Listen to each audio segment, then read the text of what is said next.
Hi, I'm Christina Motley. I'm here with my business partner, Kim Adamoff, with Savvy Social Mastermind Group, and we are going to share a presentation today to help you use images to maximize your social media and website presence. Kim?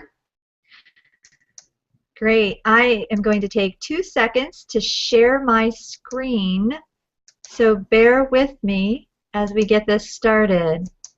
Okay, can you see it? Yes. All right, so we're going to dive right in. We're talking about images and how important they are on social media and for your website.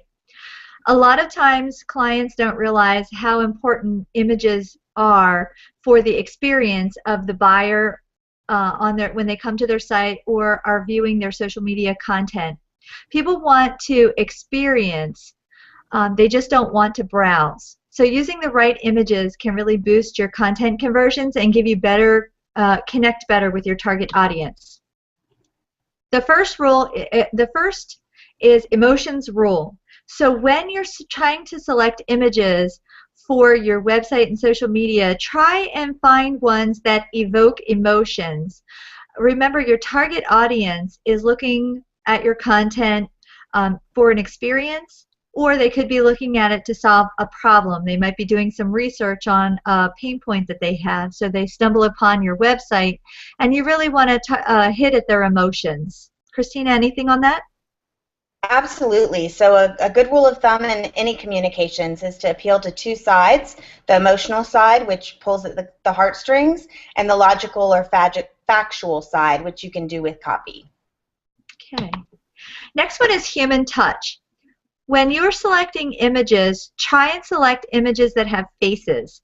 My daughter shared this with me, and I absolutely love it because it really evokes a lot of emotion, and I get a good chuckle out of it. But when I saw it, I immediately wanted to share it, and it caught my attention because of the face. And so whenever you're picking out images, just don't post a picture of a house. Try and find something that has a family in it or a face, because people connect with that. Anything else to add? Excellent. Thank you, Kim. Show validation.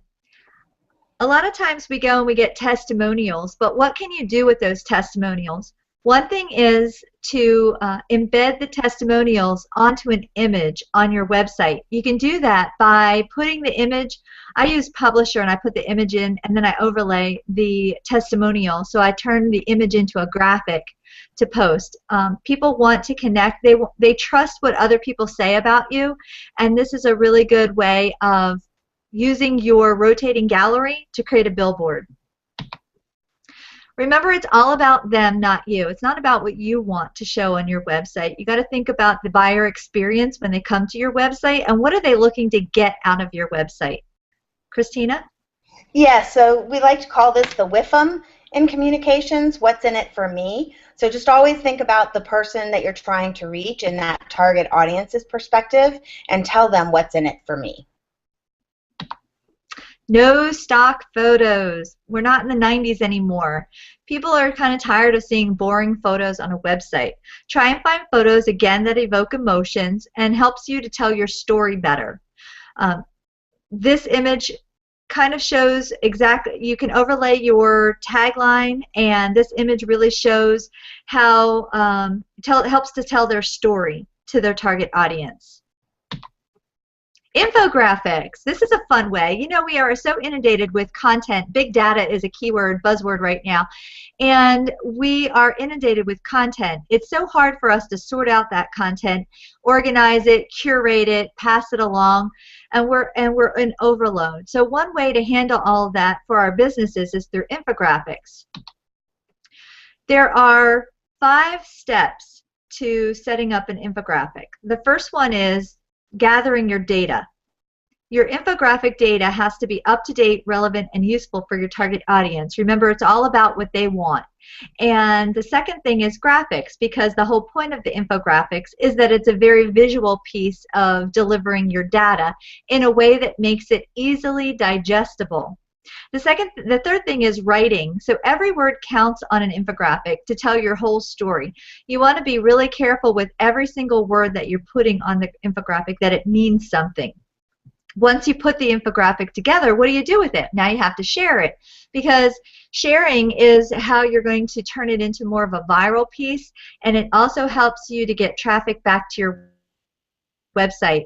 When you are creating your infographic, make sure that you put on the bottom your logo and your website link, so that when you allow people to embed your infographic onto their social media. It gives you a way to get web traffic back.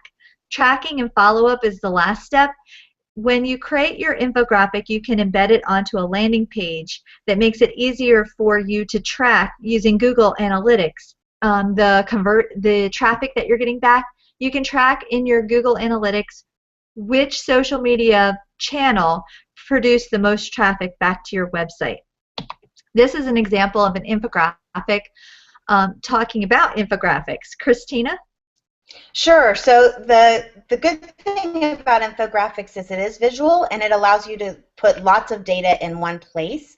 The other great thing about infographics is you can use each one of those facts, those bite-sized facts, to message across all of your platforms. So for example, we created a infographic on women in business, and it was Women in Business Month, and we had 31 data points, and we used those 31 data points across one each day for the month of March. So you can really leverage the content and maximize the content across all channels. Excellent point. So that is our presentation for let me get back, sorry. That is our presentation on images, and what we're going to do now is add more content to this presentation and post it in the Idea Center so that you can go into the Idea Center and access it, and we're going to put resource links so that you can help for creating infographics and for how to create graphics, turning your images into visual pieces of content. So thank you for joining us, and we look forward to seeing you again.